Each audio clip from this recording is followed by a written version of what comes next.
So if you're deep in another career with a relatively high salary and you want to switch to IT or cybersecurity without losing too much money, this video is definitely for you. So I got this DM on Instagram from just such a person. They want to switch careers into IT, but they have a family to support. I'm just going to read this DM out loud. I think it will resonate with a lot of people, but if you just want to skip to my answer, you can skip to this timestamp. But yeah, I'm going to read the DM. He says, "Hi Josh, first off, I love your videos. Thank you very much. And I've been finding them very informative. I wanted to reach out and ask a question that I'm sure must have been asked 100 times through with all the different scenarios. The thing is, I'm 38 years old and I've spent the last 14 years of my career in healthcare as a cardiac sonographer. While I do love what I do, I'm sad to say that I feel like I'm slowly burning out in healthcare, which is a common theme. I see a lot of people moving from nursing into IT, by the way. I've been looking to make a career change into cybersecurity, and it's always been an interest of mine. Granted, I have zero experience, but if I had a chance to turn back the clock, I would have gone into tech in a heartbeat. The thing is, I have 2 little kids and I just recently purchased a home. I make $72 an hour with no degree with my experience in healthcare and wanted to ask your advice on what field I should focus on, IT or cybersecurity. I'm specifically interested in degree programs through WGU, and I've read up on all of your tips and tricks on how to get either degree in a relatively short amount of time. While I don't have the free time to knock it out in 6 months or less, I don't mind having to take 1 to 2 years. I know I'll need to keep working my day job to support my family as I do this on the side. So basically what I'm trying to ask is, what degree program, IT or cybersecurity, do you recommend for someone in my situation who would ideally land a job post-education making a comparable amount to what I'm currently making? Thank you for taking the time to read this. I appreciate the content you are putting out. Thank you for watching the content." So basically what I'm going to recommend can kind of be summed up with this quote. Give me 6 hours to chop down a tree and I'll spend the first 4 sharpening the axe. Basically what I mean by this is there's 2 ways you can kind of get into IT. The first way being IT or cybersecurity. And by the way, I think you should probably shoot for cybersecurity because you have a decent amount of time that you're willing to allocate to this. And cybersecurity has a higher salary floor than IT, so I think you should go for cyber. But basically, as I said, there's kind of 2 ways to go about it. The first way being to get experience as soon as possible. What that might look like is, say you study like really hard for 2 to 3 months and you just get an IT job as soon as you can. If you do this, of course you can get experience sooner rather than later, but the cost of this is going to be your salary is going to be kind of low because you can only do so much in like a few months, right? If you're studying for, like if you do my IT course, for example, it's common for people to get a job after 3 months, but they're going to be making like 40 or 50K or something, but you're making around 150K. So what this might look like is you take, your 6 hours and you spend 5 of the hours sharpening your axe, right? So what this might look like is if you look at the employability framework, basically you max this out as much as you can, and if you're able to do that and build out a decent social network in those 2 years, also getting your degree, getting relevant certifications, building out a resume, which doesn't take that long, building out your portfolio, which it doesn't really take that long. The degree is going to be the hardest part, but spend time doing that. You're going to be really strong and really employable, and at least you can shoot for entering the field at around 100K. It doesn't need to be like a dedicated cybersecurity job. It could be, right? We're going to shoot for that, but you could have like a really, decent IT job as well that could pay a lot of money. So we're going to kind of use this employability framework as a guide on what I think you should do. So starting from the very bottom to the very top, first thing, I'm assuming you have 2 years. So I recommend being highly consistent and building some kind of routine and just kind of sticking to it. Being really consistent, consistency is the key. So once you kind of get in that mindset, the first thing that I would do straight away is just start listening to the CyberWire Daily. It's like a cybersecurity highly produced news channel where it talks about events around the world. This will kind of get you in tune with the industry and will help with your vernacular, and it will just help in general. In addition to this, I would also listen to The Darknet Diaries by Jack Rhysider. Again, really highly produced. This one's like a podcast style where he interviews people in the industry. He talks about stories of a lot of crazy stuff that's happened in the industry, and will just give you a good tuition for what's possible and kind of what goes on around the world. So before anything, just start listening to these 2. Listen to them every day. Listen to every single episode of Darknet Diaries, from the first one to now, maybe 1 a day or something, and just start listening to Cyberwire from today forward, because it's news. You don't have to like go back in time and listen to the old ones. Just listen to today's episode going forward. Next, I would highly recommend getting a degree in cybersecurity specifically. Of course, you don't need a degree to make a lot of money in tech, but we're spending a lot of time sharpening your axe, right? And you want to like minimize the salary cut that you're taking. So in order to do that, you need to kind of hit all of your bases. So I recommend watching this video. I go in depth about the cybersecurity bachelor's degree from WGU and how to get it as soon as possible. This video optimizes not only like using study.com, but kind of pre-gaming with the practice exam questions, as well as using individual strategies that I kind of gathered on Reddit for the actual WGU classes themselves, like what people have done to pass those classes faster than usual. So definitely check out this video. I recommend getting this degree.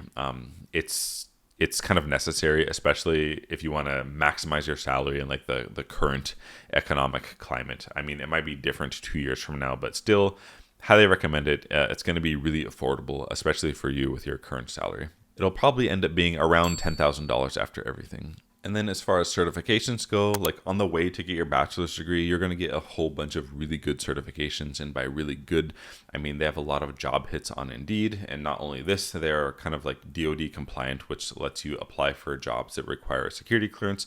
If you look up 8140 and DoD 8570, you'll kind of see what I'm talking about. But in addition to these certs, in order to sharpen your axe, right, I would recommend also trying to get CISSP.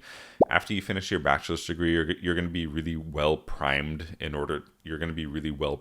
to study for and pass the CISSP faster than a normal person would. And I also have a lot of really high quality practice questions for CISSP, which goes over like the explanation of the answers as well. So definitely check that out. I mean, you don't have to start doing it now. You could, I guess, but I would try to do it after your bachelor's degree. There are some like implications to getting CISSP in terms of like experience and that type of stuff, but you can still get it and it will still help your case, like right when you go to apply to jobs. And I have CISSP. Oh, that's what this is actually. And the only reason I keep this is so I can sponsor people who are getting CISSP, because it requires a sponsor. So of course, you can hit me up for that if you need it. But yeah, I recommend CISSP because it has like the most job hits for any cybersecurity certification. And once I got CISSP, I started getting like a lot of recruiter spam. So I recommend getting it. It's kind of a pain in the ass to get but you're going to be in a good place to get it after you finish the bachelor's degree. And then getting into the portfolio experience section of the employability framework. Not to shield my own course, but that's literally the reason I created it, to help people build experience and a portfolio, because there's also an internship component in my course. So I'm going to kind of describe my course a bit, but just know that you can take what I'm describing and you can emulate it for free on your own. The downside of that is it just probably is going to take more time, right? So basically, my course, it's kind of designed for people who know cybersecurity, but they need help bridging that gap between knowing cybersecurity and being able to land a job.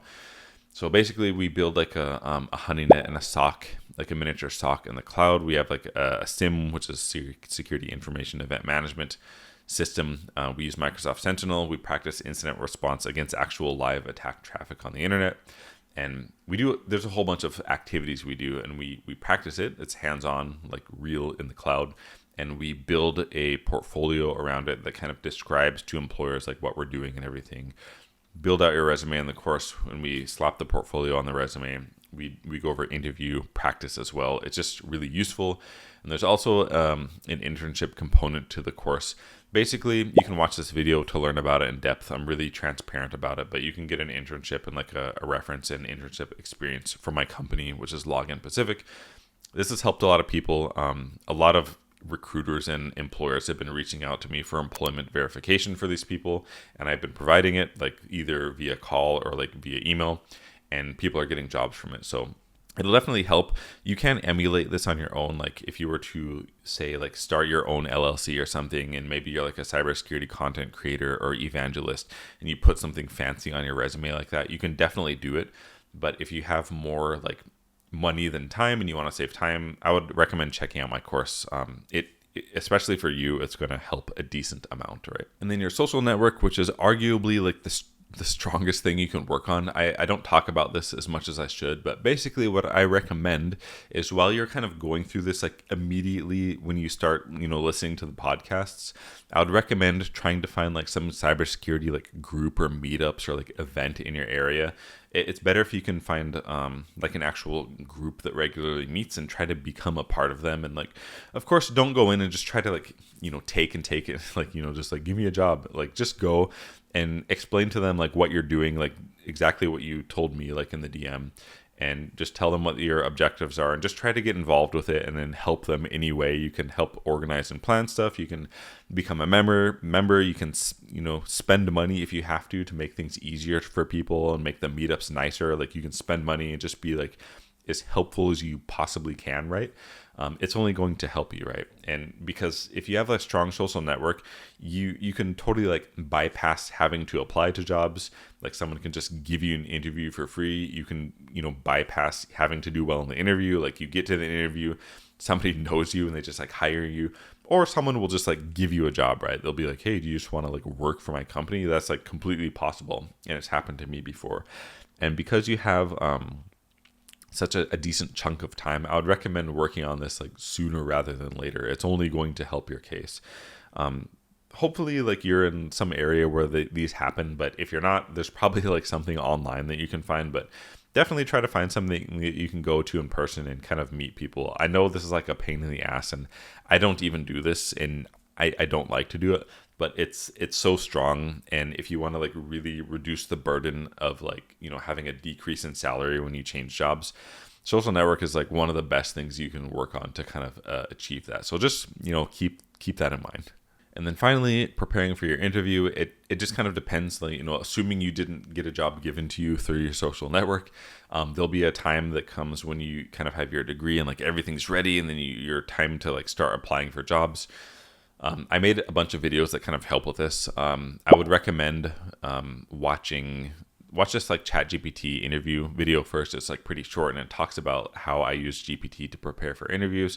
There's also this top 50 cybersecurity interview questions video that you can watch. I go over a big chunk of technical questions as well as like star format situational questions that you might be asked in cybersecurity interviews.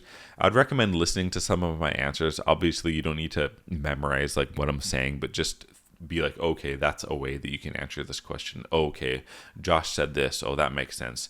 And then I would recommend collecting those questions and then trying to articulate answers to those individual questions on your own. And I also made another video about FANG style cybersecurity cybersecurity engineer interview questions. I might recommend looking at that video as well. I gathered a bunch of FANG is like Facebook, Amazon, Apple, Netflix, Google, those like big tech companies. I gathered cybersecurity engineer questions from those companies and kind of aggregated them into that video. So definitely check that out as well. If you're able to like use the job description that you applied for, that you got an interview for, and use GPT to kind of anticipate a bunch of questions and then spend a decent amount of time like physically articulating answers to those questions, it's going to become way easier to answer stuff when you get to your interview, especially if you not necessarily if you go through my course, but if you go through my course or do any kind of lab like many times, that's also going to give you a lot of stuff to talk about in the interview. And the more times you do the lab, it's going to be that much easier to articulate it and talk about it during your interview. And this is how you distinguish yourself from your peers and kind of make your way into that top like 10, 5, 1% of candidates. At this point, you should have your strong social network. You have like a really good understanding of the industry through listening to all the podcasts, and you'll have your degree and everything, the certifications. You'll be like really strong candidate, and there's no reason you can't make at least 100K at this point. Of course, I would shoot for as high salary that you can, but I would still kind of manage expectation because there's like there's probably like a hard cap on the salary without having any past experience, unless you're some kind of like crazy outlier. But over 100K is definitely possible hopping straight into cybersecurity, but you have to like, do everything that I talked about in this video and like, really distinguish yourself from the other people that are, trying to apply to jobs. Especially your social network is going to help a lot. But yeah, I hope this was useful. Definitely, if there's like any other cybersecurity people that are listening to this that think I left something out or I'm like not being realistic or something, I really think I am. But definitely let me know in the comments. This whole channel is to help other people.